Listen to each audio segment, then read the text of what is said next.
Hi dears. അപ്പോൾ ഇന്നത്തെ video എന്താണെന്ന് വെച്ചിട്ടുണ്ടെങ്കിൽ പെരുന്നാളിൻ്റെ തലേ ദിവസം എടുത്ത വീഡിയോ ആണ്. അതായത് ദുൽഹജ്ജിൻ്റെ നോമ്പുള്ള ദിവസം ഉച്ച കഴിഞ്ഞ് കിച്ചണിൽ കയറിയിട്ട് നമ്മൾ ഓരോരോ പരിപാടിയായിട്ട് തുടങ്ങുന്നുണ്ട്. ഇടിയപ്പത്തിനും ഒറോട്ടിക്കുമുള്ള മാവ് ഒരേപോലെ കിണ്ടി 2 പാത്രങ്ങളിലാക്കി വെച്ചിട്ടുണ്ട്. പിന്നെ നമ്മൾ കുറച്ച് ചെമ്മീൻ ഉണ്ടായിരുന്നു കേട്ടോ. അപ്പോൾ ആദ്യക്കൂട്ടം കുറേ ദിവസമായിട്ട് നമുക്ക് ചെമ്മീൻ ബ്രോസ്റ്റഡ് ഉണ്ടാക്കാമെന്ന് പറയുന്നുണ്ട്. അപ്പോൾ അത് തന്നെ ഇന്ന് ഉണ്ടാക്കിയേക്കാമെന്ന് വിചാരിച്ചു. അപ്പോൾ ഇതിലേക്ക് നമ്മൾ ചെമ്മീനിലേക്ക് ഉപ്പ്, സോയാ സോസ്, കുരുമുളക് പൊടിയൊക്കെ ചേർത്ത് നന്നായിട്ട് മിക്സ് ചെയ്ത് വെക്കുന്നുണ്ട് കേട്ടോ. ഇതിൽ വേണമെങ്കിൽ കുറച്ച് വെളുത്തുള്ളി ഒന്ന് പേസ്റ്റ് ആക്കിയിട്ട് അതും കൂടെ ചേർക്കാം. ഞാനിപ്പോൾ അത്രയും കുറച്ച് മാത്രമായിട്ട് അരച്ചൊക്കെ എടുക്കണ്ടേന്ന് വിചാരിച്ചിട്ട് അതിന് മെനക്കെട്ടില്ല കേട്ടോ. ഞാൻ ഈ ബ്രോസ്റ്റഡിൻ്റെ ഒരു പൊടി ഉണ്ടാക്കുന്ന സമയത്ത് അതിൽ വെളുത്തുള്ളി നന്നായിട്ട് ചേർക്കാമെന്ന് വിചാരിക്കുന്നുണ്ട്. അതങ്ങ് പുരട്ടി വെച്ചതിന് ശേഷം നമ്മൾ മുട്ട റോസ്റ്റ് അങ്ങ് സെറ്റാക്കി എടുക്കുന്നുണ്ട്. ഇടിയപ്പം മുട്ട റോസ്റ്റാണ് കേട്ടോ നോമ്പ് തുറന്ന് കഴിഞ്ഞ് കഴിക്കാൻ വേണ്ടിയിട്ട്.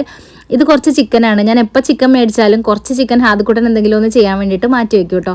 അപ്പോൾ ചിക്കനിലേക്ക് കുരുമുളക് പൊടിയും അതുപോലെ ഒറിഗാനോ ഒക്കെ ചേർത്ത് മുളക് പൊടിയും ഉപ്പൊക്കെ ചേർത്ത് നന്നായിട്ട് പുരട്ടിയെടുക്കുകയാണ്. ഇത് ഒരു സിമ്പിൾ ലോഡഡ് ഫ്രൈസ് ഉണ്ടാക്കാൻ വേണ്ടിയിട്ടാണ് കേട്ടോ.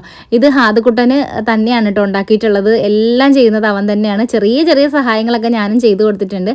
പക്ഷെ അധികം അവൻ തന്നെ ചെയ്തു കേട്ടോ. പിന്നെ അതിനുള്ള സോസാണ് ഈ റെഡിയാക്കുന്നത്. ഫ്രഞ്ച് ഫ്രൈസ് ഇവിടെ നമ്മൾ രാവിലെ തന്നെ റെഡിയാക്കി വെച്ചിട്ടുണ്ടായിരുന്നു. അവൻ തന്നെ എല്ലാം അരിഞ്ഞ് വേവിച്ച് ഫ്രിഡ്ജിലൊക്കെ വെച്ചിട്ടുണ്ടായിരുന്നു കേട്ടോ. അപ്പോൾ ഞാനത് പിന്നെ പുറത്തെടുത്ത് ഒന്നും കൂടെ ഒക്കെ ഒന്ന് സെറ്റാക്കി പൊരിച്ചൊക്കെ എടുക്കുന്നുണ്ട്. പിന്നെ നമ്മൾ ഈ ഒരു ബ്രോസ്റ്റഡിൻ്റെ പൗഡറിലേക്ക് മൈദയും അരിപ്പൊടിയും പിന്നെ മുളക് പൊടിയും കുരുമുളകും പിന്നെ വെളുത്തുള്ളിയൊക്കെ ചേർത്തിട്ട് അടിച്ചെടുക്കുകയാണ് കേട്ടോ ചെയ്തത്. എന്നിട്ട് നമ്മൾ ചെമ്മീനിൽ കോട്ട് ചെയ്ത് പൊരിച്ചെടുക്കുന്നുണ്ട്. പിന്നെ ഹാദുക്കുട്ടൻ എന്താ അവൻ തന്നെ ഉണ്ടാക്കിയതായതുകൊണ്ട് എല്ലാം അവൻ തന്നെ ചെയ്യണം എന്ന് ഭയങ്കര ഇഷ്ടത്തോടെ നിൽക്കുമായിരുന്നു കേട്ടോ. അപ്പോൾ ഞാനതിലധികം കൈകടത്താൻ പോയിട്ടുമില്ല. അപ്പോൾ ഫ്രഞ്ച് ഫ്രൈസ് ഒക്കെ ആദ്യം ഒന്ന് നിരത്തി വെച്ച് കൊടുത്തിട്ടുണ്ട്. അതിലേക്ക് തന്നെ ആ ഒരു ചിക്കൻ ഫ്രൈ ചെയ്തിട്ട് അതും കൂടെ ഒന്ന് എടുത്തിട്ട് എല്ലാം ഒന്ന് സെറ്റാക്കുന്നുണ്ട് കേട്ടോ.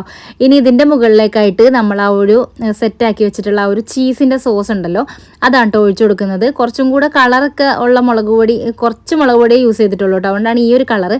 ശരിക്കും ഇത്തിരിയും കൂടെ കളറ് ഉള്ള ഇച്ചിരിയും കൂടെ മുളക് പൊടി യൂസ് ചെയ്തിട്ടുണ്ടായിരുന്നെങ്കിൽ കുറച്ചും കൂടെ നല്ലൊരു കളറിൽ കിട്ടിയാനാട്ടോ. അപ്പോൾ ആദ്യക്കൂട്ടം തന്നെയാണ് ഇതെല്ലാം ചെയ്തതെന്ന് ഞാൻ പറഞ്ഞല്ലോ. അപ്പോൾ ഞാൻ അതിൽ അധികമായിട്ട് അങ്ങനെ കൈകടത്താൻ ചെന്നിട്ടില്ല.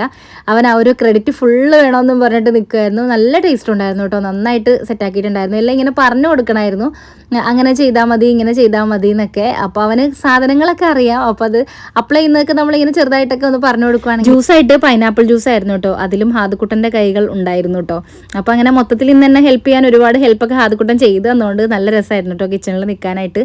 അപ്പോൾ ഇന്ന് കുറേ സ്പെഷ്യലുകളൊക്കെ ഉള്ളൊരു നോമ്പുറയായിരുന്നു. എന്തായാലും സൂപ്പറായി.